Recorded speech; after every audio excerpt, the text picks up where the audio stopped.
qui est venue dans mon cœur. Elle a changé toute ma vie. La parole qui est venue pour me transformer. Oh, c'est la parole de Jésus-Christ. La parole, elle a changé toute ma vie. La parole qui est venue pour me transformer. Oh, c'est la parole de Jésus-Christ.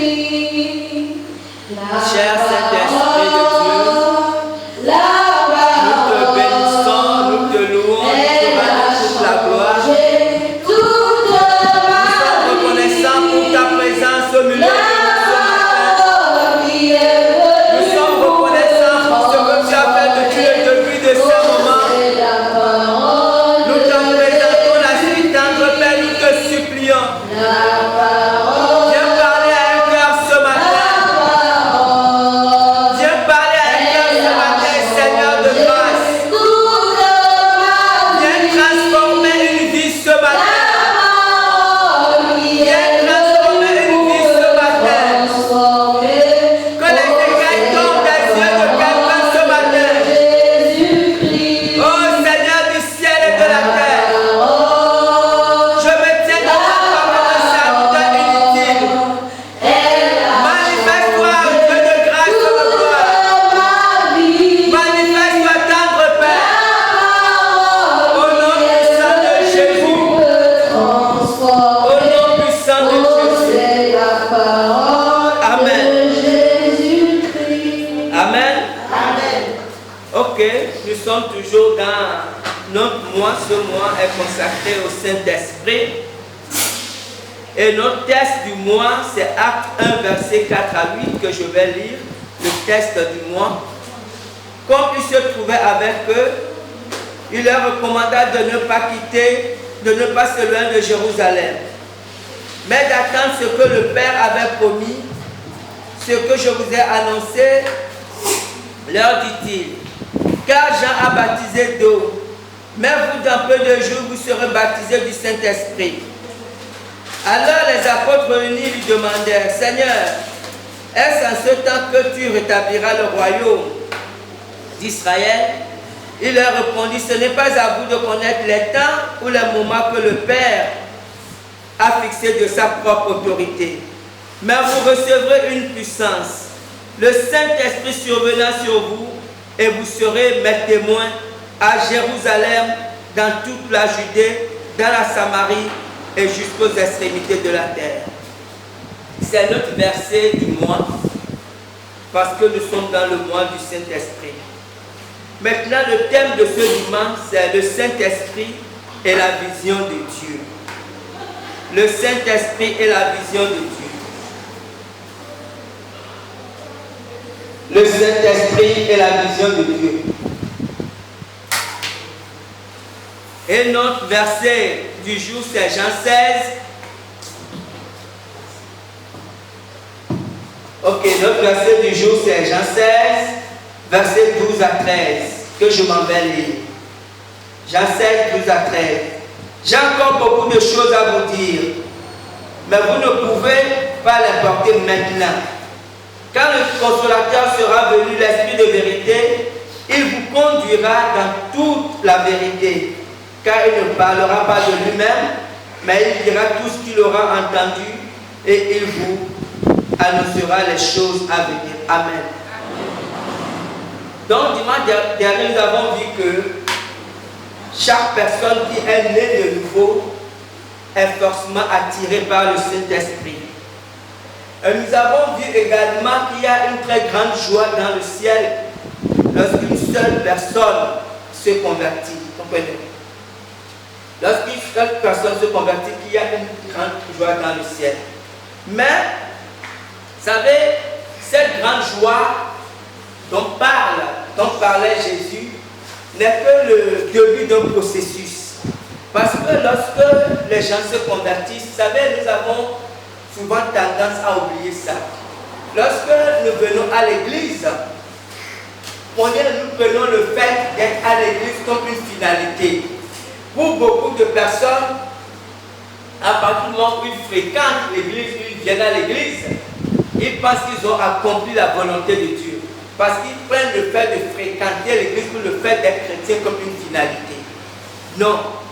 Cette pensée, avoir une telle pensée, c'est être religieux. Le fait de devenir chrétien ou le fait d'être né de nouveau n'est que le début d'un processus dans le plan de Dieu. Ce matin, nous allons voir un peu, en nous basant un peu sur la vie de l'apôtre Paul, comment la vie de quelqu'un ou comment la vision de Dieu peut être accomplie dans la vie de quelqu'un. Amen. Amen. Grand 1, recevoir une vision. Grand 1, recevoir une vision. Acte 9, versets 8 à 15. C'est l'histoire de Paul. Je vais lire. Acte 9, versets 8 à 15. Saul se releva de terre, et quoique ses yeux fussent ouverts, il ne voyait rien. On le prit par la main et on le conduisit à Damas. Il resta 3 jours sans voir et il ne mangea ni ne but. Or, il y avait à Damas un disciple nommé Ananias. Le Seigneur lui dit dans une vision: Ananias, il répondit: me voici, Seigneur. Et le Seigneur lui dit: lève-toi, va dans la rue qu'on appelle la droite et cherche dans la maison de Judas un nommé Saul de Tarse. Car il prit et il a vu en vision un homme du nom d'Ananias qui entrait et qui lui imposait les mains, afin qu'il recouvre la vue. Ananias répondit: Seigneur, j'ai appris de plusieurs personnes tout le mal que cet homme a fait à tes saints dans Jérusalem. Et il a ici des pouvoirs de la part des principaux sacrificateurs pour lier tous ceux qui invoquent ton nom. Mais Jésus lui dit: va, car cet homme est un instrument que j'ai choisi pour porter mon nom devant les nations, devant les rois et devant les fils d'Israël. Jésus dit à Ananias, à la fin, on va relire ça: car cet homme est un instrument que j'ai choisi pour porter mon nom devant les nations, devant les rois et devant les fils d'Israël. Amen. Oui. Donc nous avons dit, comme je l'ai dit tout à l'heure, à plusieurs reprises, que Dieu n'appelle jamais personne pour venir s'asseoir à l'église. Avant d'appeler une personne, avant de faire d'un pécheur un croyant, Dieu a déjà un projet ou Dieu a déjà une vision sur la vie de cette personne. Comprenez? La vision de Dieu pour cette personne est claire. Dieu a un chemin tracé pour cette personne. Et nous voyons dans ce que nous venons de lire, le verset 15, Dieu a défini clairement la vision qu'il avait pour Paul. Dieu a dit à Ananias que non, cet homme est un instrument. Et Dieu a défini 3 choses. Dieu a défini qu'il est un instrument pour d'abord les nations, pour les rois et pour les fils d'Israël. Comprenez? Quand Dieu a appelé Paul, Dieu avait cette vision pour Paul. Que Paul devait être un instrument d'abord pour les nations, ensuite pour les rois et après pour les fils d'Israël. Nous allons examiner ces 3 choses dans la vie de Paul. Grand A, instrument pour les nations. Instrument pour les nations. Dans Acte 13, verset 1 à 4, que je vais lire, il y avait dans l'église d'Antioche des prophètes et des docteurs. Barnabas, Simeon appelé Niger, Lucius de Cyrène, Manaël qui avait été élevé avec Hérode de Tétrarque et Saul. Pendant qu'ils servaient le Seigneur dans leur ministère et qu'ils jeûnaient, le Saint-Esprit dit: mettez-moi à part Barnabas et Saul pour l'œuvre à laquelle je les ai appelés.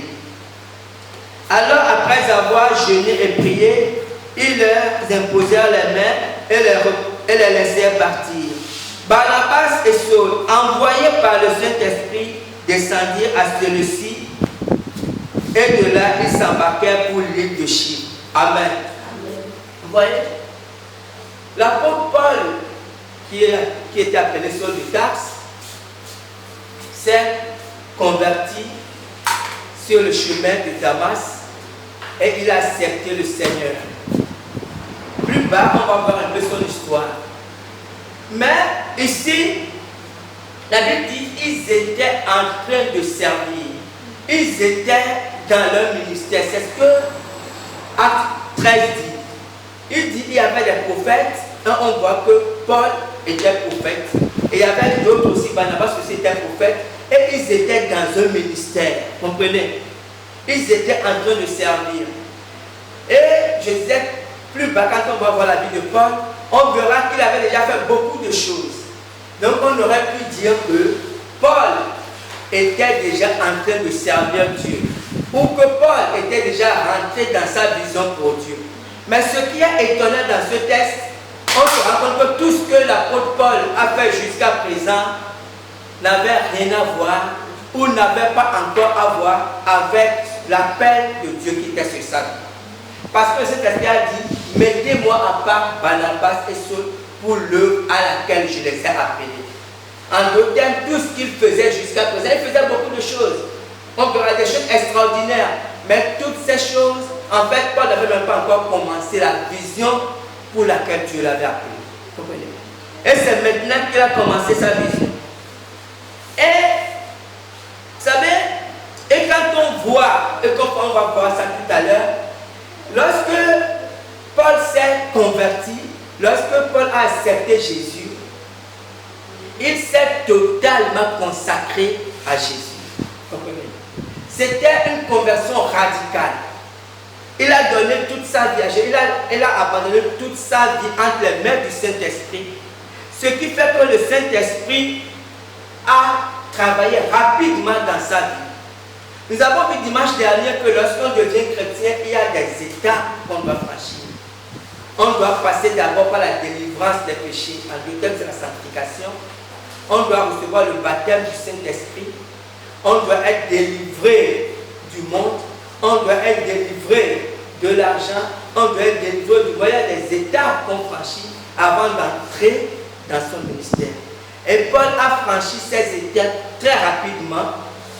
Et le Saint-Esprit l'a appelé pour entrer dans son ministère. Et on a vu que l'apôtre Paul a fait 2 grands voyages missionnaires avec Barnabas. D'abord avec Barnabas et après avec Silas.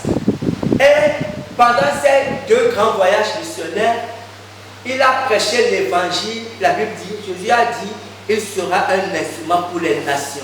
C'est le premier appel. C'est ce que Jésus a dit dans Acte 9 à Ananias.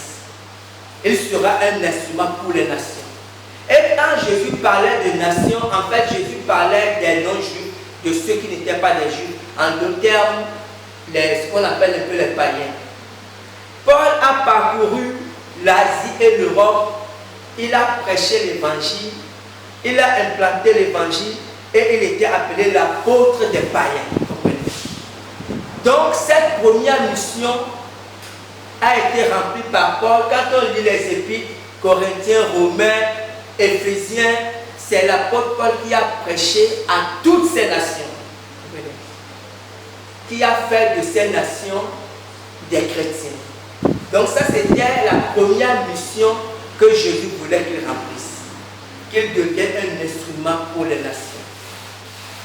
Et après, il y avait une deuxième mission. Jésus a dit qu'il devait être un instrument pour les rois. Amen. Amen. Grand B, instrument pour les rois.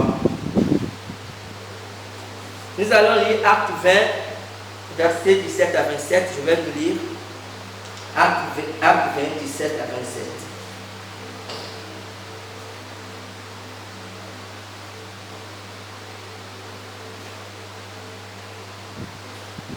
Acte 20, 17 à 27, je lis la parole de Dieu. Cependant, de millénaires, Paul envoya chercher à Éphèse les anciens de l'Église. Lorsqu'il fut arrivé vers lui, il leur dit: vous savez de quelle manière, depuis le premier jour où je suis entré en Asie, je me suis sans cesse conduit avec vous, servant le Seigneur en toute humilité, avec larmes et au milieu des épreuves que me suscitaient les embûches des Juifs.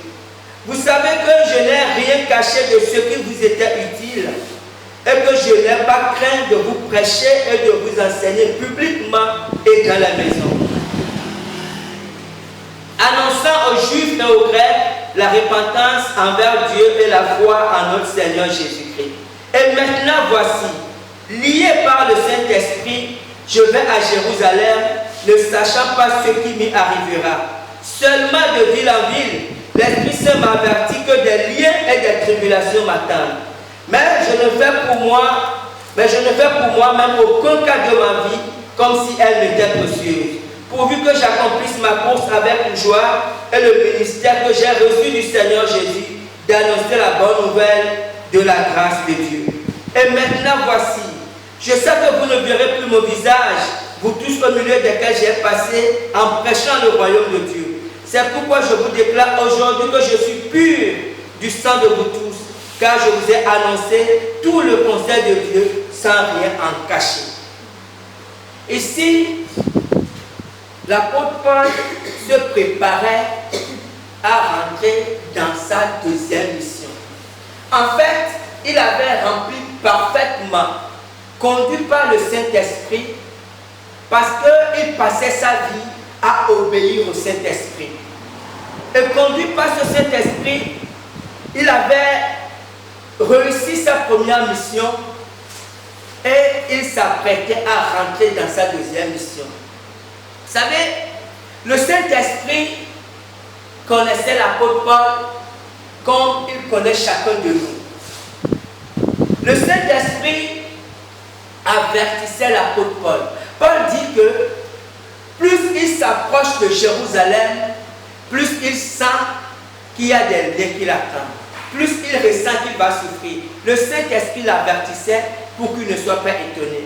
Mais en même temps, le Saint-Esprit savait que ce n'était pas ça qui était un problème pour Paul. Parce que Paul a passé de longues années à marcher avec le Saint-Esprit. Et pendant que Paul accomplissait sa première mission, vous savez, le Saint-Esprit a permis qu'il passe par des épreuves. Paul est passé par plusieurs épreuves. Il a été plusieurs fois maltraité, battu. Une fois même, on l'a lapidé à mort, on pensait qu'il était mort. Il était laissé pour mort. Donc Paul est passé par toutes ces choses. Mais il n'a jamais renoncé à Dieu. Il n'a jamais reculé dans sa mission. Donc le Saint-Esprit le connaissait parfaitement. Et le Saint-Esprit savait qu'il ne faisait aucun cas dans sa vie ou pour sa vie. Mais pour qu'il ne soit pas surpris, l'Esprit l'avertissait que là, il était en train de rentrer dans une hausse faille de sa vie. Et l'apôtre Paul, sachant qu'il partait de Milet, il allait à Jérusalem, il savait qu'il ne reviendra plus à Jérusalem. Donc il a réuni les anciens et il leur faisait un peu son adieu. Vous comprenez? Il les avertissait que quand je vais partir, je ne vais plus revenir. Vous ne me verrez plus, mais je vous confie le peuple de Dieu parce que j'ai fait tout ce que je pouvais faire. En fait, j'ai fait ma part. Et Paul a continué son chemin. Vous savez, Jésus a dit dans Acte 9, en parlant de Paul, Jésus a dit qu'il sera mon instrument devant les rois. C'est ce que Jésus a dit. Jésus n'a pas donné de détails. Ce que Jésus fait lorsqu'on devient chrétien, Jésus définit une vision. Ou Jésus définit un projet. Jésus ne donne pas le détail de ce projet. Jésus confie le projet au Saint-Esprit. Et c'est le Saint-Esprit qui exécute le projet. C'est pour ça que Jésus a dit dans Acte 1, verset 8, vous recevrez le Saint-Esprit et vous serez mes témoins. Parce qu'en fait, c'est lui qui exécute les projets.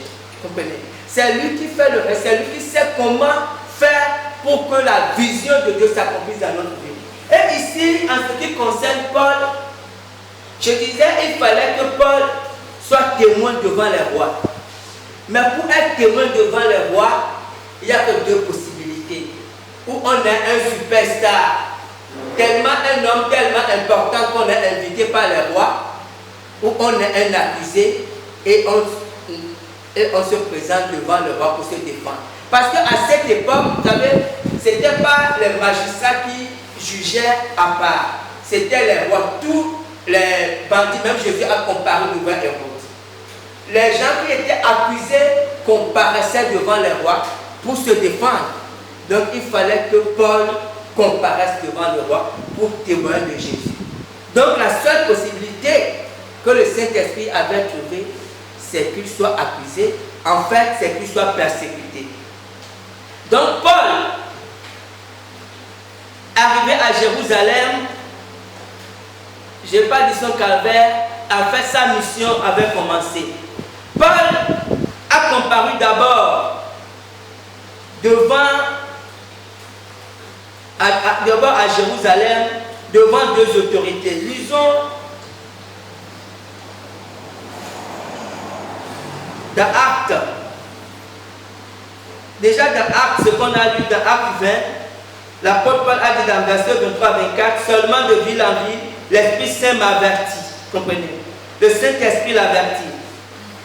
Et quand Paul est arrivé à Jérusalem, d'abord à Jérusalem, on ne va pas lire, il était dans le temple de Jérusalem et il a été saisi par les Juifs qui voulaient le tuer. Et quand les Juifs voulaient le tuer, le tribun est venu, ça faisait beaucoup de bruit, et le tribun est venu, c'était la première, c'était l'autorité de Jérusalem à l'époque, c'était l'autorité déléguée des Romains. Le tribun Claude Lysias, vous voyez ça dans Actes 21, verset 33, il est venu, il a soustrait Paul des mains de ceux qui voulaient le tuer, et Paul a comparu devant lui pour se défendre. Et après lui, à Jérusalem, Paul a comparu aussi devant le Sanhédrin. Le Sanhédrin, c'est le conseil des, on va dire quoi, ecclésiastiques de l'époque. Le Sanhédrin est composé des pharisiens et des sadducéens. Et Paul, il fallait que Paul témoigne aussi devant ces personnes. Et Paul a comparé devant les Sanhédrins. Vous verrez ça toujours dans Actes 22, verset 30. Vous verrez que Paul a comparé devant le Sanhédrin. Et comme, lisons maintenant Actes 23, verset 10 à 11. Comme la discorde allait croissant, le tribun craignait que Paul ne fût mis en pièces par ces gens. Il fit descendre des soldats pour l'enlever du milieu d'eux et le conduire à la forteresse.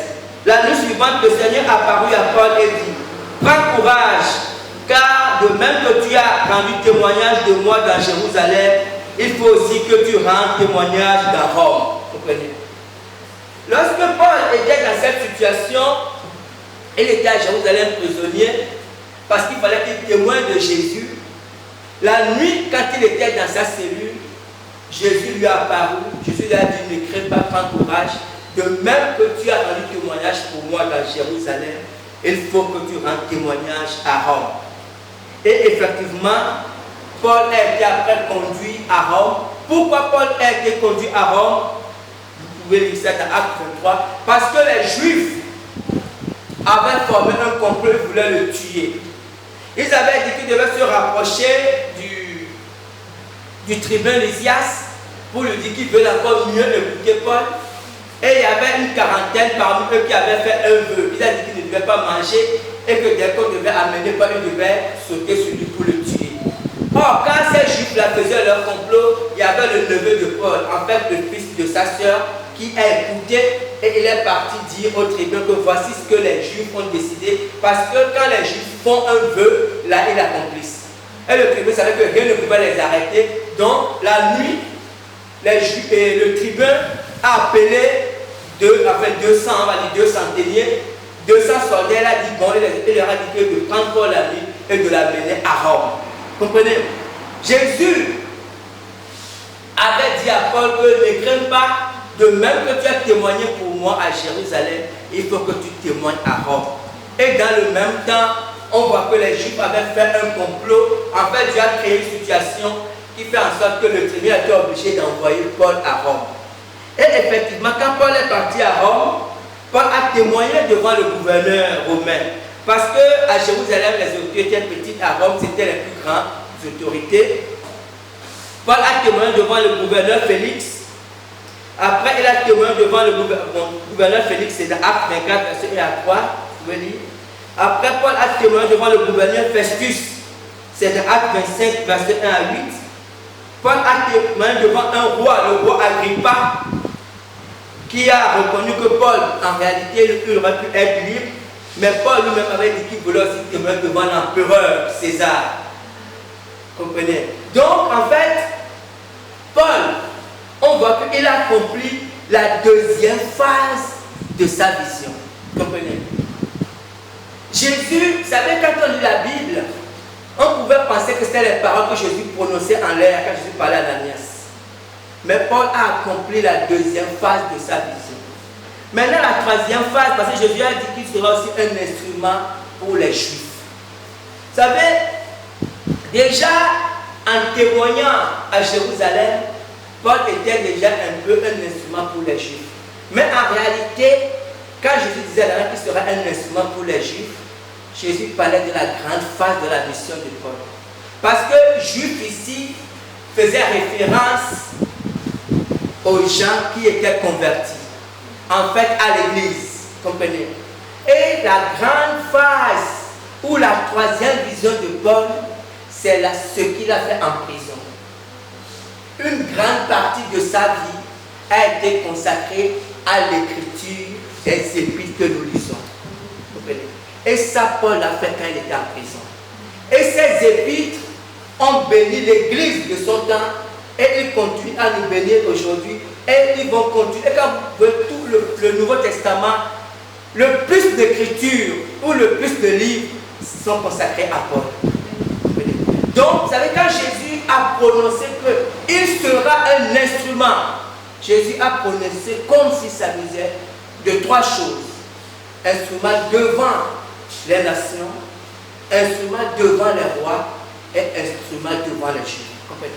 Et l'apôtre Paul a accompli parfaitement sa mission. Vous savez, c'est pour ça que lorsqu'il était à la fin de sa vie, il disait, j'ai combattu le bon combat, j'ai remporté. Vous savez, parce qu'il savait qu'il avait tout ce qu'il devait faire, il avait fait parfaitement.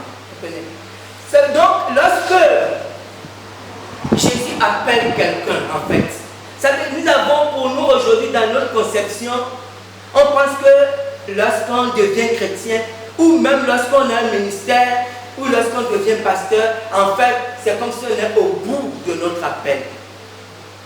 Ou au bout de la vision. Non. Et souvent, peut-être que lorsqu'on devient pasteur, on se bat seulement pour le secret, on se consacre pour le ministère. Mais non. Quand Dieu appelle, Dieu a une vision sur chaque vie. Et lorsqu'on devient chrétien, on doit être sensible à la vision de Dieu. C'est pour ça que Jésus a dit à Nicodème, il a dit, le vent souffle où il veut et tu entends le bruit. Mais tu ne sais pas là où il va, ni Dieu. C'est comme ça, le Saint-Esprit est comme le vent. Quand il souffle dans la vie de quelqu'un, c'est que le chrétien, pour suivre le vent, doit être très souple. Comprenez? Mais quand le chrétien est rigide, il ne peut pas suivre le mouvement du vent. Parce qu'aujourd'hui, nous avons nos principes, nous avons notre vision. Et tant que nous avons notre vision, nous ne pourrons jamais entrer dans le plan de Dieu pour notre vie. C'est impossible. Grand 2, des progrès évidents. 1 Timothée 4, versets 12 à 14. Que personne ne méprise ta jeunesse, mais sois un modèle pour les fidèles en parole, en conduite, en charité, en foi, en pureté, jusqu'à ce que je vienne. Applique-toi à la lecture, à l'exhortation, à l'enseignement. Ne néglige pas le don qui est en toi et qui t'a été donné par imposition et qui t'a été donné par prophétie avec l'imposition des mains de l'assemblée des saints, des anciens. Occupe-toi de ces choses, donne-toi tout entier à elle, afin que tes progrès soient évidents pour tous. afin que tes progrès soient évidents pour tous. Vous savez, les progrès dans la vie chrétienne sont évidents. Ça, c'est quelque chose de très important. Et quand la Bible parlait de Timothée, la Bible disait que Timothée était un homme rempli du Saint-Esprit et de sagesse. Parce que ces choses ne peuvent pas être cachées. Et quand l'apôtre Paul donne ce conseil à Timothée, que tes progrès soient évidents par tous, en fait, l'apôtre Paul faisait un peu référence à sa propre vie. Parce qu'il se rappelait ses débuts. Il se rappelait comment il a progressé avant de rentrer dans la vision de Dieu pour sa vie. Lorsque Paul est devenu chrétien, on l'a dit à Damas, Galates 1, 16 à 18 nous révèle quelque chose, une partie de sa vie, une tranche de vie, on va dire ça. Lisons. Galates 1, verset 16 à 18.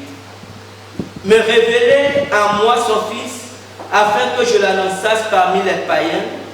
Aussitôt, je ne considérais ni la chair ni le sang, et je ne montai point à Jérusalem vers ceux qui furent apôtres avant moi. Mais je partis pour l'Arabie, puis je revins encore à Damas. 3 ans plus tard, je montai à Jérusalem pour faire la connaissance de Céphas, et je demeurai 15 jours chez lui. Amen. L'apôtre Paul, lorsqu'il s'est converti, lorsqu'il a été confronté par Jésus sur le chemin de Damas, comme je disais, Paul s'est totalement consacré. En fait, il n'y avait rien dans sa vie qui pouvait être un frein et qui pouvait l'empêcher d'être totalement consacré à Dieu. Il s'est totalement abandonné au Saint-Esprit. Et après, comme il était à Damas, et comme les gens, sa réputation l'avait précédé, les gens savaient qu'il était quelqu'un de dangereux, les gens avaient toujours un peu peur de lui, même après sa conversion. Alors Paul est parti dans le désert d'Arabie. Il a fait 3 ans dans ce désert. Il était seul et il passait le temps avec Dieu. Il cherchait la face de Dieu. En fait, il a beaucoup développé sa relation avec Jésus dans ce désert. Il a appris à mieux connaître Jésus dans ce désert. Et après 7 ans, il est revenu à Damas. Et de Damas, après, il est parti maintenant à Jérusalem. Mais quand il est parti à Jérusalem, il n'a pas cherché à voir même les autres apôtres. Il a seulement vu Pierre, Céphas. Et il a passé 2 semaines avec Pierre. Et après, il est reparti chez lui à Tars. Parce que Saul, il était de Tars, dans cette ville de Tars. Quelques temps après, on va voir ça dans Acte 11. Disons Acte 11, verset 26. Barnabas se rendit ensuite à Tars pour chercher Saul. Et l'ayant trouvé, il l'amena à Antioche. Pendant toute une année, il se réunit aux assemblées de l'église et il enseigna beaucoup de personnes. Ce fut à Antioche que pour la première fois, les disciples furent appelés chrétiens. Et quelques temps après, il était à Tars. Barnabas, qui est un disciple, est parti le chercher. Et quand il est parti chercher Paul, qui était Saul à l'époque, ils sont venus à Antioche. Et les deux, ils ont commencé à encadrer les chrétiens, à enseigner la parole de Dieu. Mais quelque chose s'est passé à Antioche. La vie de Paul et de Barnabas, ou du moins l'impact qu'ils avaient sur les chrétiens, a fait en sorte que ceux qui l'encadraient ont été rapidement transformés. Disons que la manière de vivre de ces personnes avant, parce que ces personnes, ces chrétiens d'Antioche, vivaient dans un environnement. Ils étaient connus par leurs voisins, par leurs amis, par leurs collègues. Mais lorsqu'ils ont commencé par fréquenter Paul, ou du moins lorsqu'ils ont commencé par être enseignés par Paul et par Barnabas, leur vie a été transformée à tel point que les autres, ceux qui les connaissaient, leurs amis, leurs voisins, ont commencé par les appeler chrétiens. Parce qu'ils se disaient que ces gens-là se comportent comme Christ, comprenez? Et la Bible dit c'est la première fois, c'est dans cette contrée-là, comprenez? Donc on voit que Paul avait tellement d'impact Quand il disait à Timothée que tel progrès soit évident pour tous, il savait de quoi il parlait. Comprenez? Parce qu'il a vu comment Dieu a transformé sa propre vie. Ce qui fait qu'il impactait, quand il était dans un endroit, les choses se passaient rapidement. Amen. Voyons autre chose. Vous savez, en peu de temps, les chrétiens qui avaient encore quelques appréhensions sur lui ont commencé à lui faire totalement confiance. Et il y avait un problème, lisons Acte 11, continue verset 27 à 30. En ce temps-là, des prophètes descendirent de Jérusalem à Antioche. L'un d'eux, nommé Agabus, se leva et annonça par l'Esprit qu'il y aura une grande famine sur toute la terre. Elle arriva en effet sur Claude. Elle arriva... Excusez-moi. Oui. Ok, elle arriva en effet sous Claude. Les disciples au lieu d'envoyer chacun, selon ses moyens, un secours aux frères qui habitent la Judée. Ils le firent parvenir par la main, ils le firent parvenir aux anciens par la main de Barnabas et de Saul. Amen.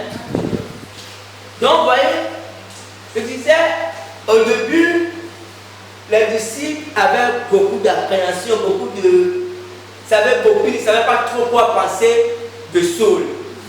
Mais quand Saul a travaillé pendant une année à Antioche, ils ont appris rapidement à le connaître. Et quand il y avait cette famille, quand ils ont décidé, ils ont fait la collecte, ils ont choisi justement Barnabas et Saul pour apporter l'argent en Judée, à Jérusalem. Vous comprenez? Donc, très rapidement, ils ont reconnu la présence ou ils ont reconnu l'action du Saint-Esprit dans la vie de Saul. Très rapidement, ils l'ont authentifié comme un homme de Dieu, un homme de foi, un homme rempli du Saint-Esprit. Amen. Après ça, donc, Paul, ils sont partis rendre l'argent là-bas à Jérusalem. Ils ont passé un peu de temps avec les disciples. Et puis après, ils sont revenus à Antioche. Lisons Acte 12, versets 24 à 25, qui nous dit: cependant, la parole de Dieu se répandait de plus en plus, et le nombre des disciples augmentait. Barnabas et Saul, après s'être acquittés de leur message, s'en retournèrent de Jérusalem, amenant avec eux Jean, surnommé Marc. Donc, Paul et Barnabas sont revenus à Antioche, parce que c'est là-bas que leur ministère était établi. C'est là-bas qu'ils étaient en train de travailler. Et c'est quand ils sont revenus à Antioche que la Bible nous dit maintenant dans Acte 13 qu'on a lu au début, qu'ils étaient en train de travailler dans leur ministère. Il y avait les prophètes, Paul avait la prophétie. Et quand ils étaient en train de travailler, le Saint-Esprit a dit que bon, maintenant c'est bon, mettez-moi pas Barnabas et Saul pour la mission à laquelle je les ai appelés. Vous comprenez?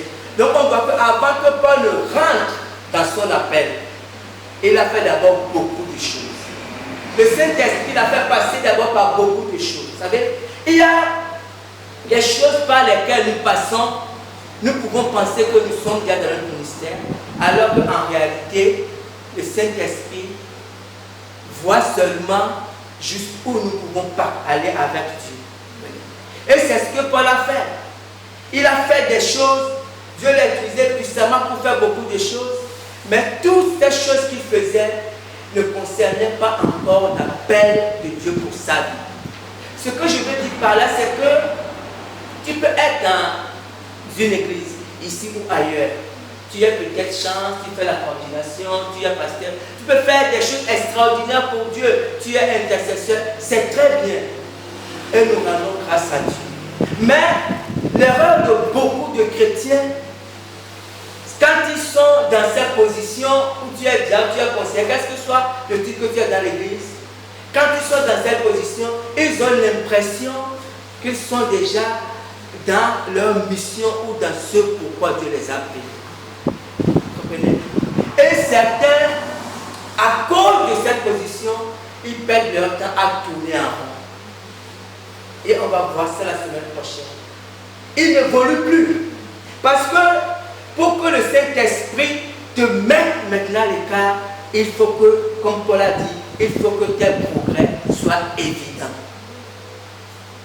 Si tu ne progresses plus, alors tu tournes en rond. Tu peux finir ta vie en étant chanteur, en étant coordinateur, tout ça, mais tu n'auras jamais accompli le plan de Dieu pour ta vie. Amen. Amen. Et que Dieu bénisse sa parole.